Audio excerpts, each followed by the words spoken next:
Today is Wednesday, October 11th, 2023. It is spooky season. It is pumpkin spice season. And this is our weekly cult meeting, Wizard Wednesday. Channeling in from the Quantum Downs, this is the Black Goat of the Wood, Elf J Trul, and joining me is... Dotta, hello. Hello, Dotta. And do we have Bear with us today? I like pumpkins. Oh. Hey. That was going to be my first question for both of you. Do you guys like the whole pumpkin spice thing? Pumpkin spice latte. PSL. You know, I don't really drink lattes. They're like way too much sugar. But I don't mind the pumpkin spice like scones from Starbucks. I think those are good. I'm not really into the. My wife. Oh, sorry, didn't know you were. No, it's fine. My wife makes like a lot of fresh pumpkin stuff in the season, and it's super good. Pies and cakes and breads. It's great. I love pumpkin pie. It's like one of my favorite. It seems like every year they're adding more and more pumpkin to stuff. And I gotta admit, I kind of like it. Well, we kind of got on that train, didn't we? You kind of can't not be on the train. Speaking of the pumpkin train, let's just come right out with it. Bear, do you have an announcement for us? We are planning something pretty fun. People may or may not have seen an image of a certain door that you posted. But we're going to reveal more details. But we've partnered with Improbable, who was behind the first couple trips for the other side, and we're going to have a really cool Halloween 3D event.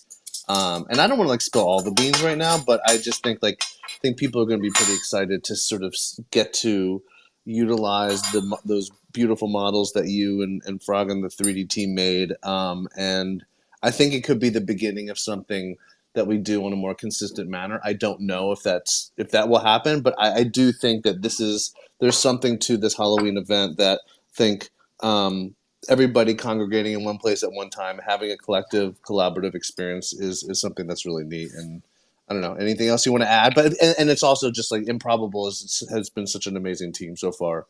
And go ahead.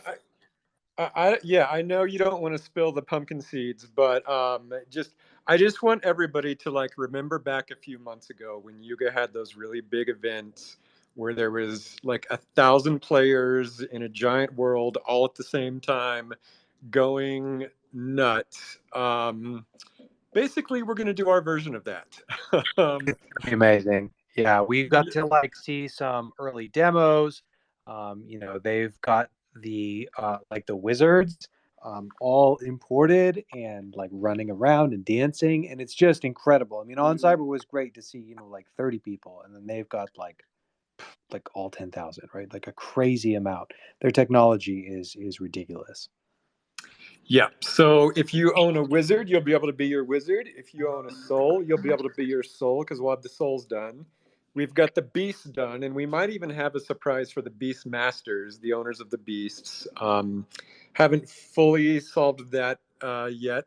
But also, if you're not in the cult at all and you don't own a Forgotten Runes character, you can still participate. We've got a special character just for you. So this is going to be an event for the entire NFT ecosystem. Invite your friends, invite your grandma, invite your dog. We're going to be promoting it more and more over the next few weeks. And yeah, we're hoping to launch it on Halloween.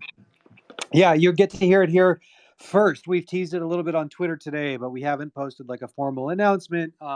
We're coordinating with Improbable and their social teams to they'll be posting some stuff about it too. So yeah, Meadow, hey. Yeah, I missed it. Did you say this was going to be multiplayer, or is it just going to be we hop in and we get to say our 3Ds knock on a 3D door? It's massively multiplayer. Yeah. Oh, that's awesome. So it's using basically the same technology behind the last Other Side trip, for example.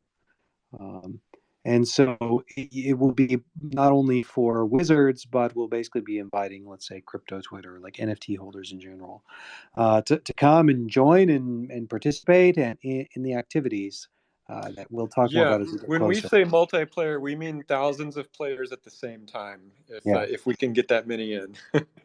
Yeah, it's going to be great. Cool. I know you have that hidden Cucumber dog model that you've been waiting to tease to us that all the players will have if they don't have wizards. Yeah. Well, yeah, there's going to be a lot of surprises in this thing. Clearly the Nightmare Imp is going to be involved if you couldn't guess from the door image that I shared today. But yeah, I mean, whatever you expect, you're not expecting enough, I think. And the I love that door too. I mean, seeing that door that you rendered out, that you modeled and rendered out, I think seeing your art that you make is like still my favorite part of this whole project. Yeah, I always love getting Dota's reaction whenever I make something. I feel like he likes my work more than anyone. Yeah, So I think it's true. It's a good partnership. Yeah. But I also want to just say thanks to Bear for setting this up. Like he came to us out of nowhere just a few days ago, just like with the biggest Halloween surprise. And I think Dota and I were both just like, no way, really? Can we really do this? Listen, it was Yeah. the cult. The cult said we want to do something for Halloween. What I had no other choice but to open a door. Yeah. And so oh, go ahead. Oh, and thanks to Improbable too. They're doing like a great job to be able to like turn this around in just like 30 days or something. So I think I have a lot of respect for the team there. The tech is amazing, and then they've just got this incredible production team that's helping us put together the whole game really. Yeah. Speaking of which, the timeline is super tight. I've been ignoring so many DMs from cult members lately because I've just been like, the whole team has been grinding to get this thing ready for Halloween. It's basically 2 weeks away, I think, if my math is right. Maybe 3, I don't know. But yeah, it's a tight deadline. So if I've ignored your DMs, don't take it personally. That's just why. I'll get to it though. But yeah, it's really exciting. I don't know if we can say much more about it, but we'll definitely be sharing more as the days go on. Yep. Looks like Givahoot's coming up here. Let's see. Yeah. Yeah, it's going to be fun. It's going to be fun to run around as our wizard models. I mean, we already dropped that the Souls models will be. Are the Souls models going to be in this event? I actually don't know. They are, yeah. Yeah, that's amazing. Yep. That's so great. So you guys haven't even seen the Souls models yet, and they're off the hook. Souls and Beasts. Souls and Beasts. Yep. I can't wait. It brings a whole new dimension to the project. For sure. Hi, Givahoot. What's up? Hey. I wanted to hop on. I mean, the door teaser, awesome. Hearing about the event that'll happen on Halloween is amazing. Super freaking exciting. So kudos to the team for whipping something together. Bear for opening doors. Bear OP, as SBC said in the channel. It's just Wizards just keep on delivering. It's in our blood. But I also, I mean, I think I was like debating whether to say anything about this, but Runes is, speaking of Halloween events, Runes is also aiming for a little dabbling in the spooky season. Awesome. So just keep that in mind. There's more details to come. The Runes Twitter account just shared a little work in progress that Oz showed. So I don't really want to say too much more. We also have a lot of work to do leading up to Halloween, so we'll see if we can get it done in time. But Runa's TCG has some Halloween stuff planned, and that's all we'll say on that. But hopefully, we have some stuff to share that hopefully the cult likes, and hopefully in 2-ish weeks, we'll start to maybe talk a little more about it. But amazing. Yeah. So Runes TCG has a Halloween surprise up their sleeve too, so keep an eye on that. Wizards are always building. That's so exciting. Give a Hoot has showed me some previews of Runes TCG. Let's just say 2.0, I guess. And it's very exciting. I still remember when you launched the season one and just the joy of opening packs. And I think everybody's going to feel that same joy again. Just going by what Give a Hoot has shown me, so I'm really excited for that. 100%. Awesome. Bear, are you where are you at right now? Sitting in Mama Bear's apartment in New York City, preparing for Nice. Comic-Con. Tell us more. So we will be. Well, I think we're either posting it later today or tomorrow, a tweet with the booth. But we'll be at Unknown Comics booth at Comic-Con. And we will be doing we have like some signage there, and then we'll be doing Riley Brown, the head artist, will be doing a signing, posters, really beautiful, well sort of printed posters. I think there's only like 200 of them, so we'll be signing posters at 12:30 on Saturday. And so stop by if you're in New York. He's going to be signing them. Maybe I'll steal a couple on the side, and we can give them out, to other people in the cult that weren't able to make it to New York.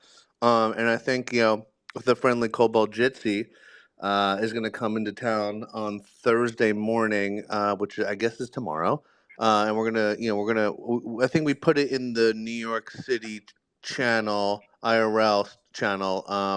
But we're going to meet up at a barcade tomorrow evening around 7 o'clock. So if you're in the tri-state area, you should come through. Check out. There's an address there. I think it's like in Chelsea. But you can find the address. We can repost it, and we should probably send a tweet out as well. So excited to be here. Excited to meet up with some Wizzies.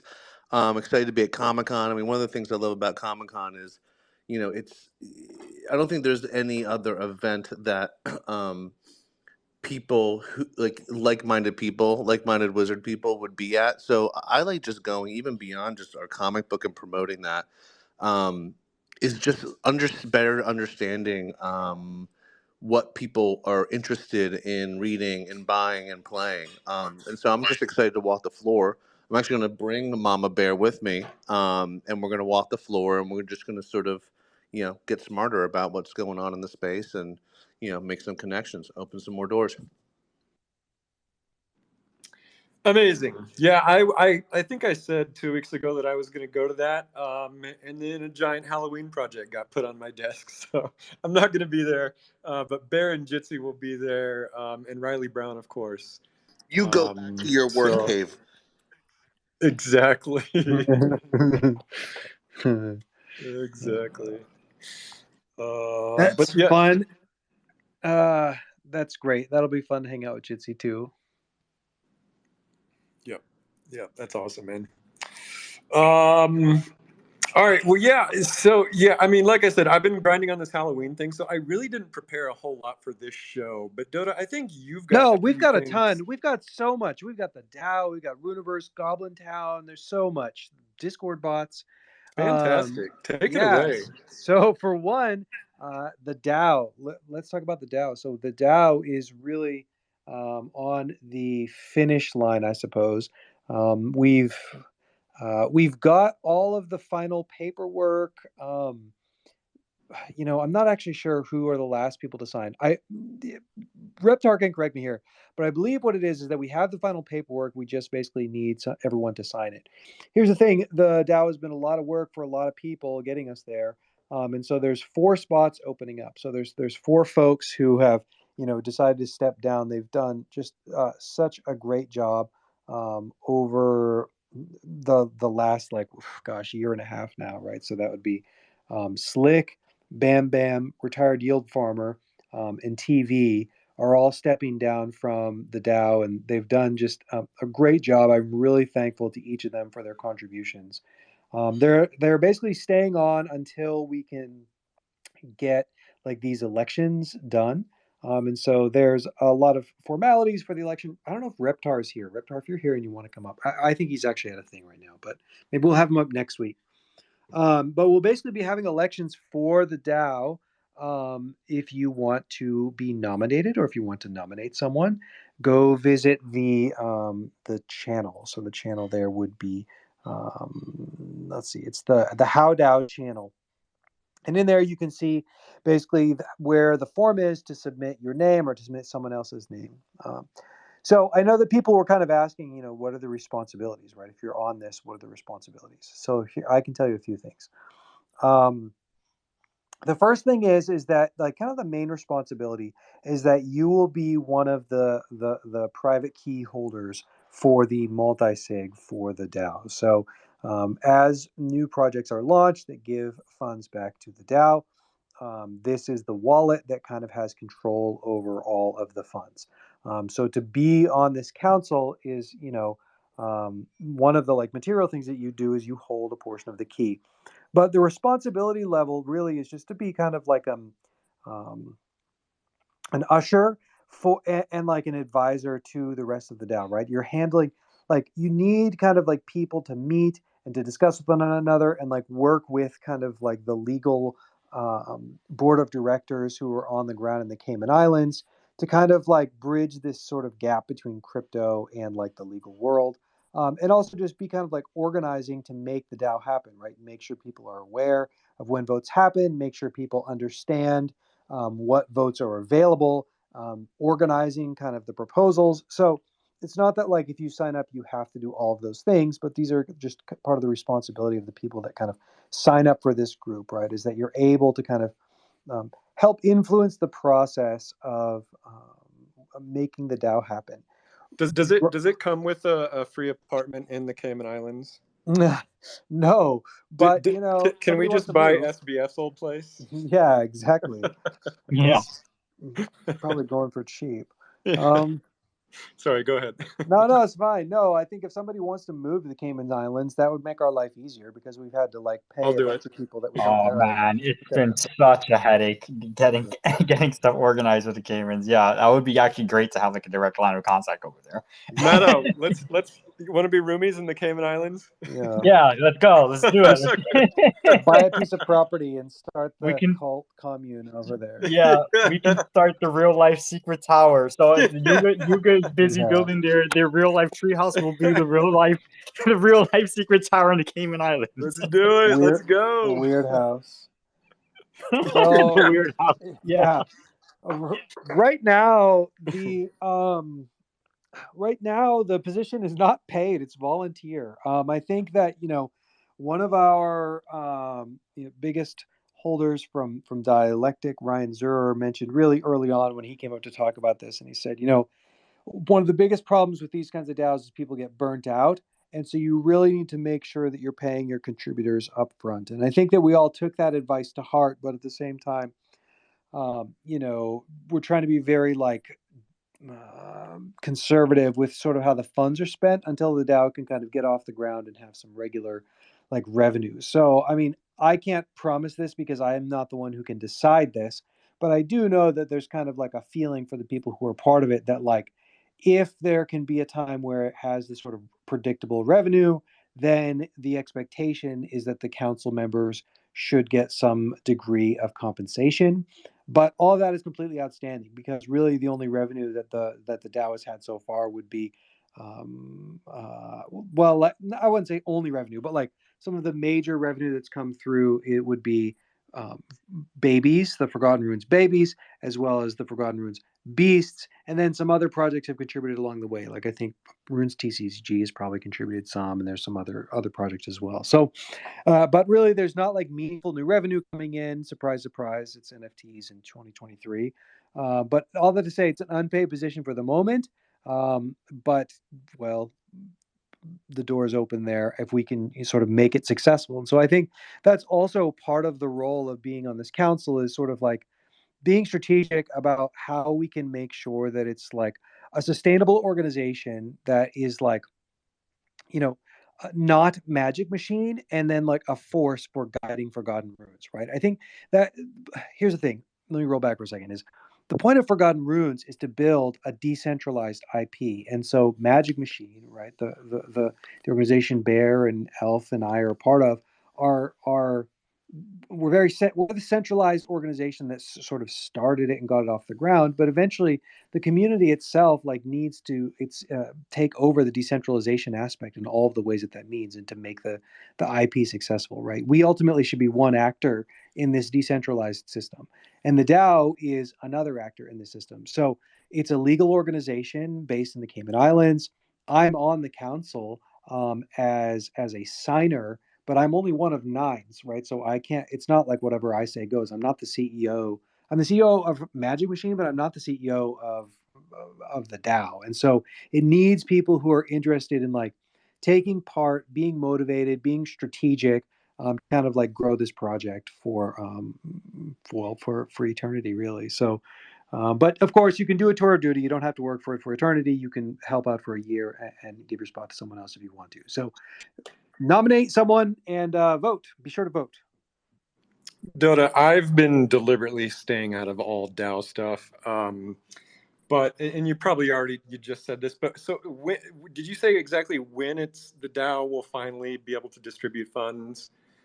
Soon, like I would say November, like this year. Okay. Mato, wouldn't you think? Yeah, I would say this year. I mean, we have to get through elections, but that's going to hopefully be a process that's not too long.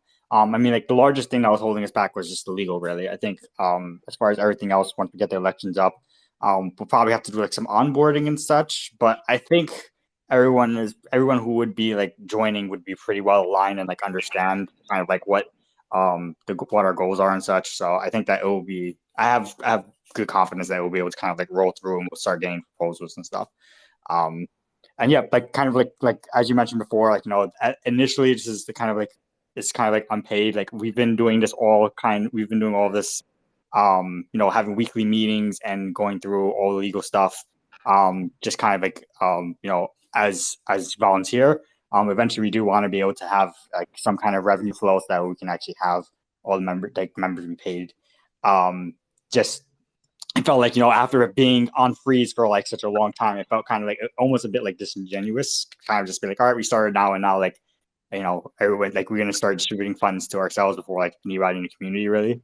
So I think I would love to see good things being built first with the funds, and for the DAO to kind of like prove like what it can do for the greater community. And then hopefully we get some good flywheels going, and we make sure that everyone feels like they're properly compensated for what the position entails. Yeah. And so let me just sort of reiterate the point of the DAO is from my perspective, which is, our community is full of creators. That's kind of the whole point. If you've got a really big project that you want to make, but you don't have the funding, say a comic book of your own, or like a mini video game, or a short film, these things take funds. We want to empower you to be able to make those things. And so the DAO is there for you to submit a proposal for this project, and the community gets to vote on it. Like Dotta said, this is just yet another avenue for the community to create. I would also say when you're voting on a proposal, like really think about your votes. Don't just automatically vote yes or no every time. Like, these projects that get approved, they ideally further promote the DAO and extend its lifespan. So, if there's a really solid proposal out there for like a really good video game that you think might sell really well, that sounds like a great thing to vote yes on. If you see a proposal that looks just terrible, don't automatically just say yes. So I don't know, maybe what I'm saying is pretty obvious, but I've seen how other DAOs run. And kind of the point is to like have this thing sustain forever. Did you just preemptively slash our idea for the funding to get our real life weird house in the Cayman Islands? Why would you do that? We just finished having this discussion. Matt, that's an automatic yes from me. You guys are going to be roommates. Yeah, rune mates. That's good. The another thing is that for the time commitment right now, as we've been booting everything up, we've been meeting every week just so that way we're not slowing it down because we're not meeting frequently enough. We would decide this as a group. My expectation is that once we get going, we won't actually meet every week. I think we'll transition to every other week and then maybe every month. So I don't think that it'll be like every week forever. It's mostly just whenever we have like things that we need to work on. Like ideally, there's a process for proposals and all of that just kind of like runs itself. But yeah, so in terms of time commitment, and another part is basically if you're going to if you're going to accept a nomination, part of that is you'll have to KYC with our partners on the ground. I think that as it's happened, I could be wrong, but I think we all know each other's real identities at this point on the council. I don't know that that's a requirement. You might be able to KYC with our partners. We'll ask Repertoire to clarify that, but you basically will have to KYC with at least one person. And there might be a background check too. We're figuring that out. I think that basically it's a requirement mostly from our partners on the ground. So they have their own like legal liabilities and responsibilities. So keep that in mind. If you want to stay anon, it might not be the best fit, unfortunately. Dotta, I think. Oh, go ahead. I was just gonna say. I think if I recall when we were KYCing, I think Reptar gave the okay to just kind of like email the Cayman director with the information without having to post it. So I think I think like I'm like 90% sure we don't have to with each other. Just like if anybody wants to keep it private, they can just email the Cayman director and then they'll have the records on their side. Sounds good. Bill is asking a question that I was wondering about myself. I know that this thing has been going on for a year and a half almost, and there was already a lot of projects like in the queue, and some have already been approved. What's the status of all of those? Are we just restarting with all projects, or are we? Yeah, no. Okay, so the let me think here. I wish Reptar was here because he's more organized than I am. So let me talk off the top of my head, and then, but this all stands to be corrected. Sure. Some of the projects were approved, and then like one project I think was approved, and then like the creator like backed out. They were like, actually, I'm not going to do it anymore. Like I believe someone was writing a novel and it was approved, and they were like, actually, I'm not going to do it. Like I rescind, and so like we won't pay them because they don't want to do it. I think another project went through and was approved, and like I think Magic Machine fronted the money. I'm not 100% sure, but it might even be like something for Runes TCG. I don't remember. I feel that somewhere along the line we fronted the money that was approved from the DAO, and so then the DAO will reimburse Magic Machine once the like money becomes live. Similarly with like all the legal fees like that have been paid, they still have to be paid, for example. And then I think there's some other proposals where that they were approved, the people are still around and they still want to do it. I think this is a democracy, so it's up for debate, but I think the plan is like if it was voted in and you're still around to do it and like you still want the money, I don't see why we should have to re-vote on that. Sounds good to me. Yep. So that's the DAO. Excited to see projects getting funded. Can I submit a project? Yeah, I guess. Yeah. I'm joking. Okay. Okay. Well, that's great. Yeah. I mean, yeah, it's been such a long time. Like, are we the only NFT project out there that did the DAO in the legal way? There's so many other DAOs that are out there. I know that Ape DAO has our same lawyers, so they're legal. Nouns DAO also has done it legally, but they haven't shared their mechanism. I'm sure there's others, but I don't, like Uniswap, for example, but there's not many. Yeah, most of the DAOs, I think, not many. So we've talked about publishing our process. It's not exactly clear that there's any upside to doing it, right? There's actually maybe only risk, which is weird. But yeah, all that to say, we've got it taken care of. It's as tight as it can be. So that's really exciting. Great. Okay, well, Dotta, I mean, what else do Yeah. you want to talk about? Yeah. Let's see. For the well, let's talk about the Discord bot. So, okay, I was tweeting. I was like, I just been thinking more about the Book of Lore. I've been thinking more about like lore in general.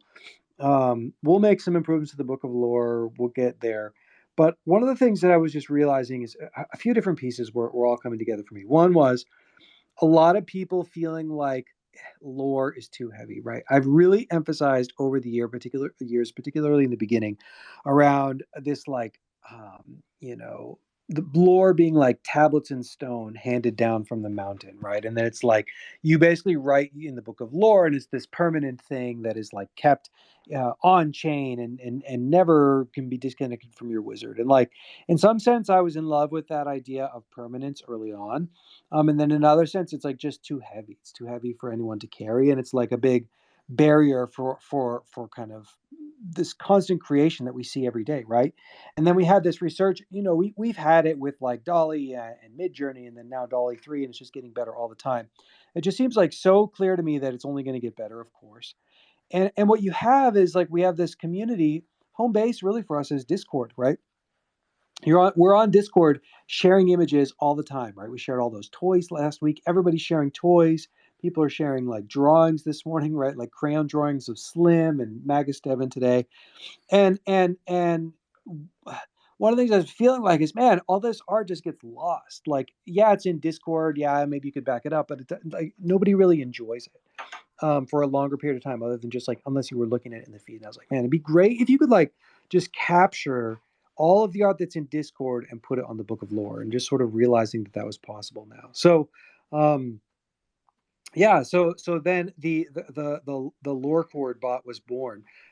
Here's the thing: the current Book of Lore still is oriented towards each lore post is like a full page in the book.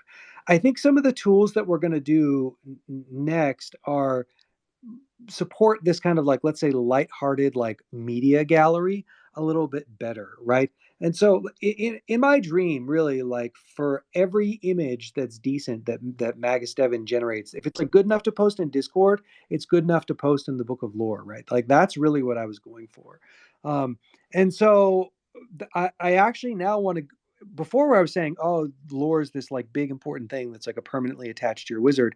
Now I kind of want to go to the other way and be like, no, look, you can just add casual like attachments to your wizard, especially because what you add with the lore cord bot is off chain, right? It's off chain, and it's editable, it's deletable if you want. And then if you decide, no, I want to archive this on chain, you can do that in your browser. So Dotta, I remember us arguing about this a year ago.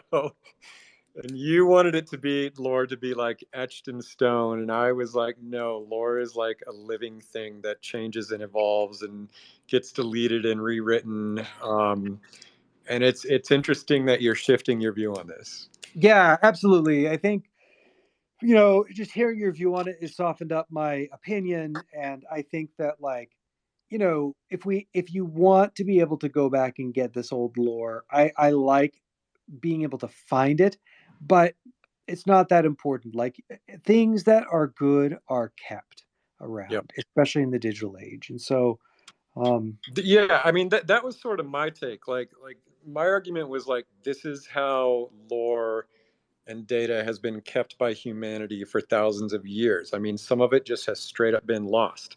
The stuff that has stayed with us today is the stuff that humanity has found most compelling. They have deliberately went out of their way to preserve lore that they like. And so I think the Book of Lore is the same way. Like I think just by pure by its quality, it will stick around, and then the lame stuff will get deleted. Lore has always been a sort of organic, living thing that evolves over time, and so I think our book should be similar. Another thing that I really have been thinking about a lot lately. I mean, for the past I don't know how many months, is about this idea of AI generated lore. and it's still an ongoing debate.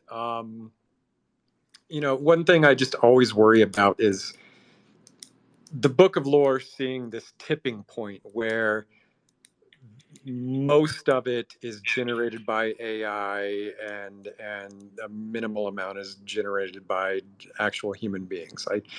I at this moment I don't want to see that tipping point, because I mean, that's why these language models are so amazing and valuable in the first place, is because they've been trained on fully created human, fully human created data. And that's what makes a language model strong, is the integrity of its data. I've been seeing a lot of research papers written lately about how data can get degraded and it decays if you start training these models on AI generated data. It's like you make a copy on a copy machine and then you use that copy to make another one. And if you do that 1,000 times, then the image is unrecognizable. And the same sort of process can happen with these language models.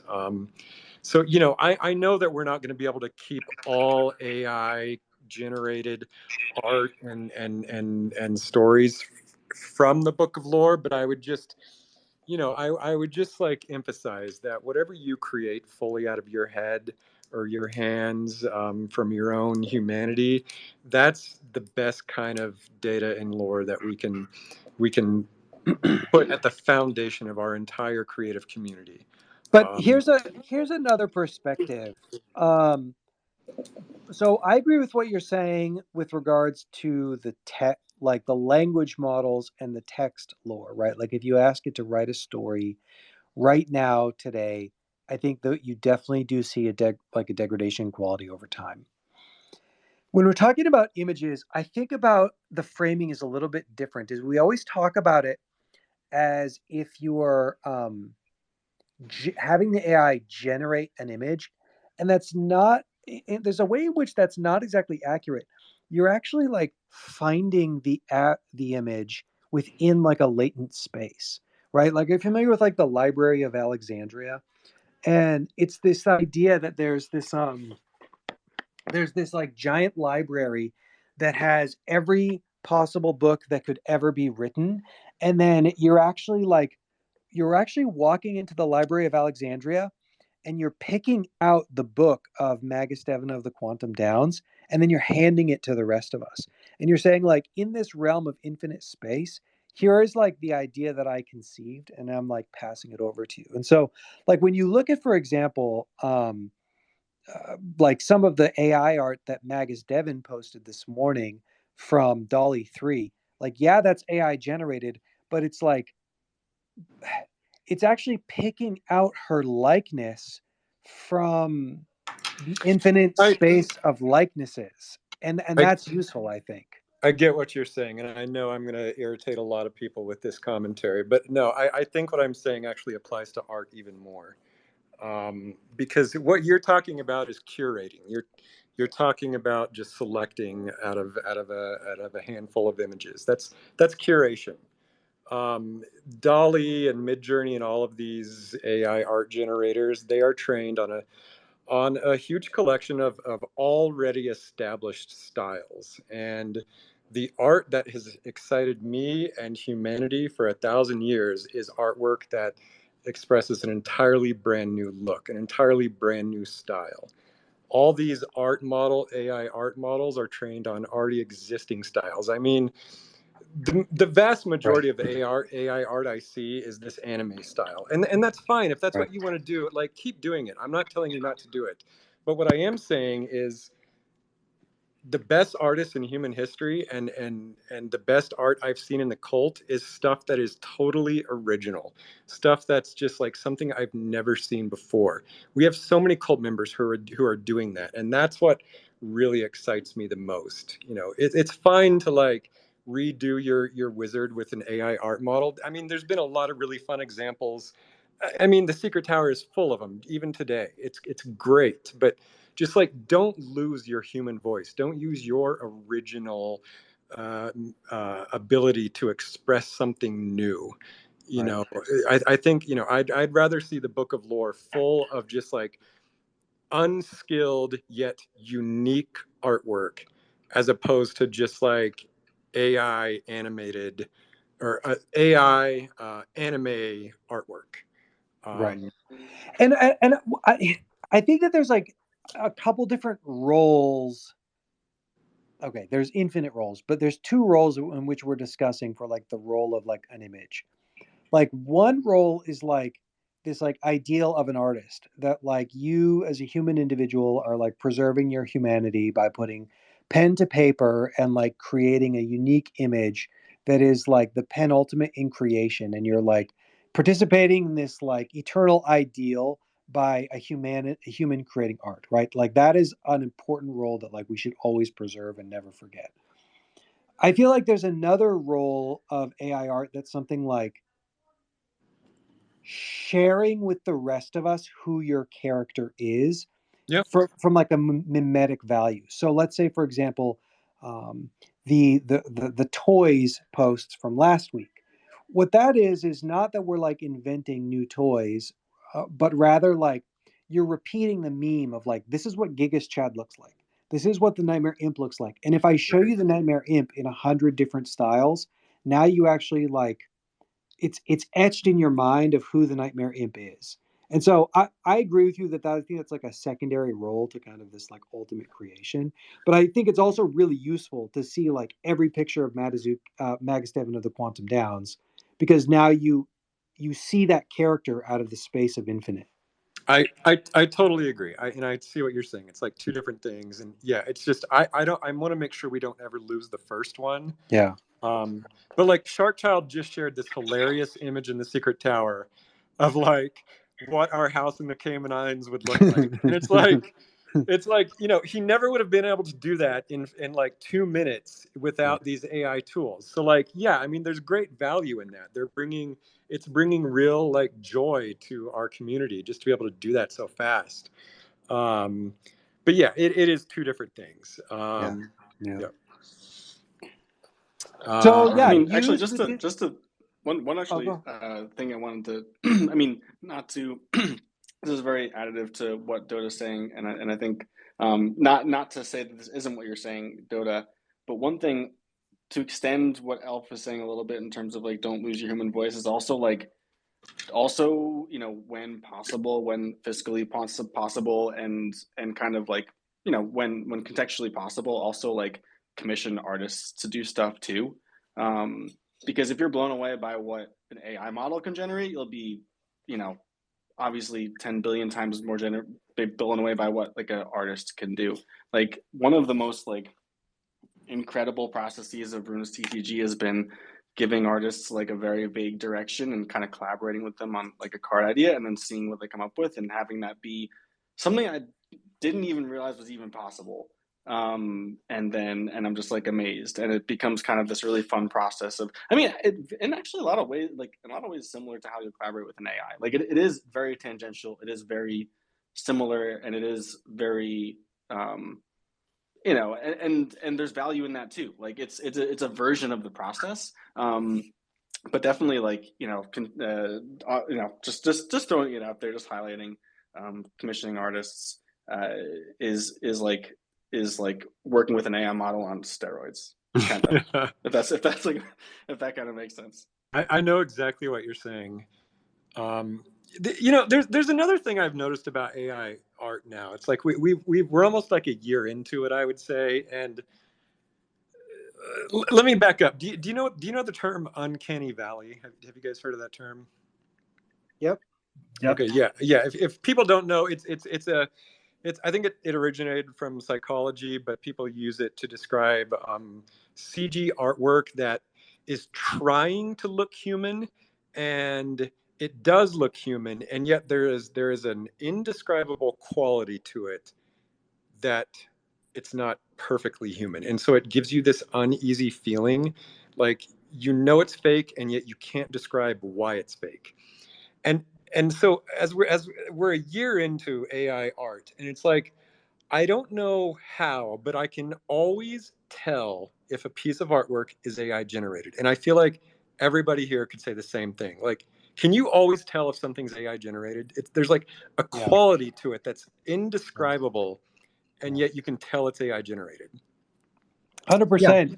But Yeah. I think that it's getting better though. Like there's actually been a few times in the last 2 or 3 weeks where I like can't tell. And so I really wonder if we're going to be able to tell within 5 years. Yeah. I don't know. I mean, it's I'm always reminded of Blade Runner. We're all going to be Blade Runners in the next few years, if we aren't already. I think I always try to say that it's pretty much like a different medium, and like when everybody tries to compare it as like making like kind of like illustrations from it, it's not really. It's almost like like backing up, like 3D models, you know that they're 3D models when you look at them, and there are ways to stylize them really well so that they look like they're 2D. But like if you look close enough, even like the best stylized 3D models, like you can tell that they're 3D at the end of the day. Like Spider-Verse is amazing at what it does, is making animation. You know, at certain points, some frames look really 2D, but like you can tell it's 3D. But it doesn't really distract from it. Like you just understand that it's a different medium, and Right. there's a different way to view it. Like I think a lot of people have like this kind of mindset that you have to kind of like hide like kind of like the AI-ness of it. I kind of go in the opposite direction where I feel like I like leaning into like those weird, like I like surreal imagery, and like I think that like it spits out like a lot of the weird quirkiness it spits out. If you can direct more into it and kind of like utilize that, I feel like it's better. And like it doesn't matter if somebody like knows that's AI image. Like I think the best example of that recently is the one that recently got like huge waves. That was like the guy on Reddit that used like the spiral and checkerboard utilizing the QR code model from on Stable Diffusion, and like you can tell it was AI generated. Like if you look at it, it's AI generated, but like it doesn't really detract from it because like it kind of leans Sure. in on the fact that it's AI generated. Like it takes from the strengths of what AI generation does rather than trying to dismiss it and trying its best to emulate what it can't be. And I think like that's really where it's going to stand. I think eventually the best gens are going to be ones that like it doesn't matter if it's AI because like the output of it just completely takes advantage of that it's AI, and like it's gonna kind of like it's gonna be noise at the end of the day. I know what you're saying, Matto. That's Yeah. we've seen that throughout art history. It's like Right. the best artwork is, I mean, in a lot of people's opinion, is the artwork that doesn't try to hide its medium. Like Right. Exactly. yeah. Like that was the whole point of Impressionism. It was like make paint look like paint. And yeah, like yeah, AI that doesn't try to hide the fact that it's AI is a little more honest, and that's interesting. Oz says, I wonder if AI generated will become an aesthetic in itself. And it's like, for sure. Every time like the medium gets better, then all the flaws from the old medium becomes an aesthetic, right? Like, so you see that with like grainy black and white film. You see that with like VHS filters that you put on it, right? It's like, as soon as we don't have to have that old quality, we go back to that old quality for nostalgia. No I joke. think I think we're already kind of seeing that right now too. Like I think recently Marvel got into like some like deep trouble because like they had the Secret Invasion for their show. They had like the opening of it was like made by AI. And it was like that aesthetic that's like the animated AI aesthetic, right? And like apparently they actually like it was like a third party studio that they commissioned out to do that. So it's not like it was like internally and they were just like let's just like screw the artists, let's get our own, let's just like generate it. Like that studio for their own creative process, they thought given the properties of the show, it would be cool to have this uncanny effect for it because like aliens invading and they're kind of like shape shifting to humans and stuff. So like they thought that the aesthetic was cool and like people knew when they saw it was AI. Like it had that feeling, and like you see like these AI videos in particular that do like a lot of the transitions, like different scenery and stuff, where it's like a skull and like it turns to like snakes and stuff. That's like its own unique kind of like aesthetic and style that's like not really done outside of AI. Like it's done like slightly, but not to that extent. And I feel like that aesthetic in itself, like it's AI when you see it, but it's still cool and people like it. And like that's the stuff I think people leaning more into that stuff. Like it doesn't matter if it's AI, if the output is like pleasing. I think more people will appreciate that. Like the creative, like they will appreciate the creativity goes into like this came out really well, and like the process that you use to make it. Like even if the process was like easy as like putting out like like prompts or whatever, you probably took a lot to get to that point and to make this output as well as it was, and like this creative thought process that you put into it. I feel like more people will kind of, but it has to kind of, people have to kind of get over the fact that like you have to attack AI from the beginning. I think like when people like they have to recognize that, like, don't hide that it's AI. Like just lean into it and embrace it. I think that's when people will appreciate it more. Yeah, I agree. Yeah, I think that right now a lot of the discourse is because people are almost like trying to like say like AI is going to like replace art. Like I never really have that mindset. I feel like it's going to be its own thing, and I feel like when people recognize that it is going to just be its own thing, and you know, it'll work itself out. Yep. Yep. When you mentioned art that is uniquely AI like aesthetic, I immediately think of the Will Smith eating spaghetti video. I Yeah, was thinking about that exactly. too. Exactly, right? Oh, and there's some great, speaking of uncanny, because like there's some great, like I'll post in the Discord later. There was like this Uncanny Valley kind of like dystopian horror film. It was kind of like going into, it was like, like Big Brother kind of, and it's like, just come to this happy place, everyone will be happy, and you just have to follow the rules, and like all the faces are distorted and stuff, and like it perfectly leads into it. Like the purpose of it wasn't hiding that it's doing like something weird with AI. Like it perfectly shows you like this is weird, it's off, it doesn't look good, but on purpose, Right. Yeah, that Will Smith spaghetti thing is already like a historical piece of AI art. It's Good job, Waz. yeah. Yeah, I always feel like, from my perspective, was like is on the forefront of every big meme or like new tool out there. I was I found out from I found out about friend tech from Woz first, and I just feel like Woz is always like the alpha on everything. Yeah. But well, Dotta, we've been, man, it's already almost time. I think you've got a few other things you wanted to talk Yeah, about. so let's see. We played a build of the Runiverse game this morning. That was really fun. Let's see. Well, I don't know if there's any news there, but we played with Jitsi and Waz and Nalgene and Locke and I. We are all playing around and in the latest build, and it's getting so much more polish. And we got to like connect our wallets and play as our actual wizards, which was super duper fun. I don't know, Matto, do you have anything you want to add there?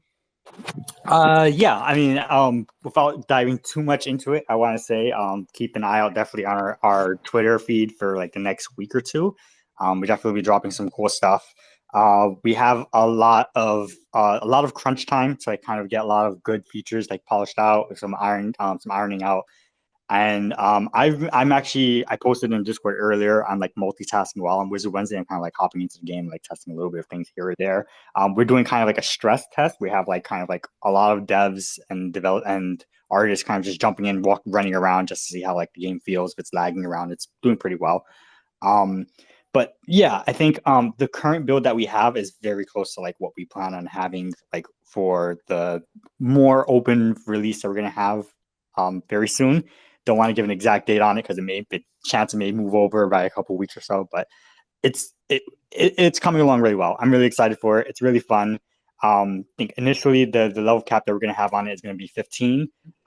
But as we add more content later through it, we're going to be raising that level cap. And even when you reach the level cap, there's a lot of stuff to do in terms of like getting material for some nice gear and maxing out your spell crystals and such. So really fun. I think that right now in this current level of the build, there's a lot of good things to play around with, where you'll feel like it gives you a pretty decent representation of what the game is going to build out into more. There's definitely a lot more development that we want to push into it, but that'll happen over time. And for now, I'm just really excited to see what everybody has to say when they get their hands on it soon. TM.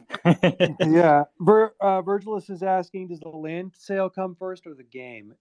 Oh, very good question. Okay, so land sale is kind of being pushed a bit. It's kind of being reworked. So we're gonna have like some form of a land sale when the game initially comes out. But it's gonna be like more. It's gonna be like a lot kind of like smaller scale. I don't want to really spoil details on it because we're gonna have it, but it's gonna be pretty much like the day of or the day before. You'll be able to mint. You'll be able to mint stuff that can get you land, and also through gameplay you have a chance of getting land if you just naturally progress through the game. So not going to give too many details on it, but yeah, you will be able to have land on day one, but it's not going to be as upfront as buying land. That's going to come into a later date where we're going to have like an actual like land sale. But this initial launch is going to have a window where you can get land through other means. Awesome. So yeah, the Renoverse game's still going strong. It's looking really good. The art's good. It's really beautiful. It's going to be a ton of fun. Yeah, I mean, and I think the idea with this game is that it's not just, it's not just Wizards only, right? We're going to try to bring in people from Web 2 and really all over, gamers from all over. It's supposed to be just a fun game that also uses crypto. So hasn't really been done before, and we'll see how it goes. I think people are going to love it. Speaking of video games, the people are going to love Goblin Town. This week we added a pony speed card. So that was something that I think we actually already had a speed card. From popular demand. Yeah, by popular demand, we changed it to a pony. So thank you, Sumis, for the turnaround on that. Goblin Town just has like a bunch of stuff that needs to happen, right? So it's like, right now we're just like going through a lot of checklist stuff where it's like, oh, the healing card doesn't work. Oh, when you zoom on the map, there's this weird glitch. And so basically just grinding through all those things, getting ready for kind of a mint and a launch. We talked about this idea of doing like wizard only servers, and we got a lot of feedback once we announced it for people saying like, we don't want that, like just make everyone be on one big server. And I think good, that's easier. Like it's easier to do one big server. I think it's less confusing for people to know like, oh, where do my assets work or whatever. So probably scrapping the server idea. We're in terms of the chain, we kind of have been bouncing around. We're a little bit agnostic. We've been talking a lot about Arbitrum. There's actually there might be some good benefit to even use Arbitrum Nova because it's really cheap, even cheaper than Arbitrum 1. What we're basically working out right now is how to probably do the mint on ETH L1 and then have your assets on be given to you on the L2, just sort of transparently, right? So you don't have to worry about it. And then, but then there's all these questions around like, well, do you trade on L1 or L2? We're figuring all that out. And then also there was this week, as you saw, a proposal for the Ape DAO to do Ape Chain, a ZK chain backed by Polygon. We've had some conversations where they would be interested in having Goblin Town be like a featured game on Ape Chain, and that would be like interesting and have like monetary benefits and attract a certain crowd, right? If Ape Chain launches, you can imagine it's going to get a lot of attention, and there aren't a lot of like games at this level that are there. So that could be good, but the downside there is like, one, I don't even like they probably wouldn't be ready till January at the earliest, and two, I don't even know if it's going to get approved. So I love the idea of Ape Chain, but I think there's a bit of logistics towards making that happen. So all that to say, Goblin Town in progress. Like I would very much like to launch Goblin Town this year, which doesn't give us a lot of time. So yeah, that's Goblin Town. Amazing. Yeah, third game would be Sumis and Pixel Shop has their Nouns proposal in for Forgotten Ruins, the Nouns proposal. I think we talked about this last week, but we've posted the URL to the demo. I mean, this isn't our project, it's Sumi's project, but it has souls in it, and it's really fun. And we love Sumis and Pixel Shop. They're the ones doing all the art for Goblin Town. And so, yeah, if you haven't played that demo, it's really fun. Try it out and tell your local Nouns that they should vote for it because it gets Wizards out there and it helps our friend Sumis. And Pixel Shop is one of the greatest pixel shops in the world. Yeah, they're great. It really is hard to find pixel shops. Yep. But no, they're good at everything. I can't say enough good stuff about them. Can we go over the Cult Content Chronicle? Yeah, let's do it. This is week 38, compiled by the illustrious Tony Del Rio. There's some really good stuff this week. I'm excited to dive in. So starting off, we've got this really adorable ceramic tile by Trellin. Trellin, I think we need about 200 more of these tiles to do the floor in our house in the Cayman Islands. I love ceramics. I have dreams of one day retiring in 75 years and just doing ceramics all day. Also, Shadow Gains Guild has been working on this just amazing collection. My God, it looks like they've got all the heads done. This is super exciting. I can't wait to see the full collection of this. Well done, Shadow. Schlee has been doing some really fun stuff with his slime lately. Have you seen these, Dotta? Yes, I love the Schlee slimes. I actually don't know if you can write lore for beast spawn. I know that I should know the answer to that, but I don't. But I would love to see all of the Schlee slime lore in the Book of Lore. For real, I don't know anyone who has done as much with beast spawn as Yeah. Schlee has done with his slime. Yeah. But yeah, Schlee, you've really taken the slime to a whole new level. These have been so great. It started out as just like a few small things, and I thought it would end there. But this slime has just grown to epic proportions. I mean, now he's got the military trying to take him down. I saw So someone post something. I wish I remembered who it was. I'm sorry. That it was a picture of a wizard like taking some hair gel slime and then like tripping on it, like it was a mushroom or something. And I thought that was funny. that's interesting. Okay. Yeah, I think the slime has multiple magical powers. It's not just hair gel. But okay, and then Daniela Illustra always with new pieces every week. She's got two this week. She's got one to start off Soul Season. I think it's a Revenant with a little skeleton cat. And then she's got one of Wizard Small's Wizard. And then speaking of Wizard Small, he did Chetta's Fungus Wizard. And then speaking of Chetta's Fungus Wizard, Tanya Del Rio did a really just amazing piece of Chetta's Fungus Wizard. He's like a superhero almost. It's so badass, Tanya. I love this piece. And there's only one Tanya piece that I might like even more, which is of Cosmic's Warrior. This thing is so good on so many levels. Uh, one level being it looks exactly like Cosmic. Yeah. It's a dead likeness. Yeah. I'm so impressed. And it's got her hyena, which Veggie the hyena. Just such a nice piece, Tanya. It's so good. I love it. And then Sharon, OX Sharon shared a really fun piece of her wizard. Just freaking adorable. And then Matto, how did you do this like perfect Adventure Time version of Magasteven? I mean, I have like the prompts that I already know how to put in. I think that was actually Waz who did that one for me.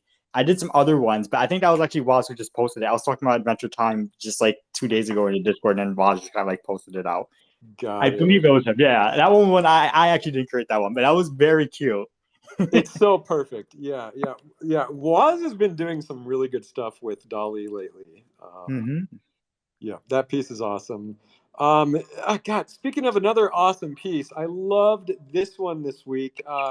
Orbis shared a version of DJ Gwen. It's just beautiful. I love it. For those of you who don't know, DJ Gwen is probably the hottest DJ in all the Runeverse. She was in our trailer, and she's still spinning. So yeah, that piece is amazing. Salty Sloan, it's Acid's Warrior, has been doing a lot of really great work lately as well. This one looks like it might be like from a pretend video game. I think it's is that JoJo's Bizarre Adventure, that anime style? Oh, I don't know. Yeah, but it's very good. Salty Sloan is such an awesome warrior. I'll look right now. I'll be able to tell him to scroll down. Yeah, that would be my guess. And then Oh yeah, actually, yeah, that's a JoJo one. yeah, that's what I thought. Oh man, Igduel has been shared a really awesome Adventure Time version of his wizard. God, I miss Adventure Time. Okay, and then Hin Boyd did a really fun scene of the Blue Wizard Guild. Hin Boyd's always sharing really fun scenes like this. I'm not sure how he made this. Is this like from a game or I don't know. Very cool nonetheless. And then Magus Wazir. This looks like a meme that I don't think I understand, to be honest. Do you recognize this?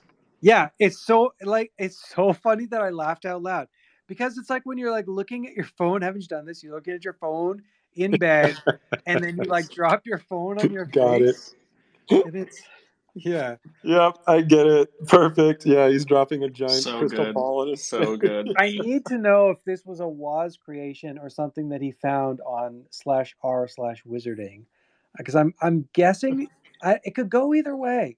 It could go either way. I can't. Yeah, Waz, because let us know. he's been messing around with trying to get like a meme format to like come out, and like I've actually tried myself. I posted it earlier. Like I tried to get the "This is fine" meme with Magus Devon, and like initially it spat out Pepe. For some reason, I didn't even prompt Pepe. I guess like the word meme for whatever reason, it was like, okay, just throw Pepe in there. You want a funny meme, right?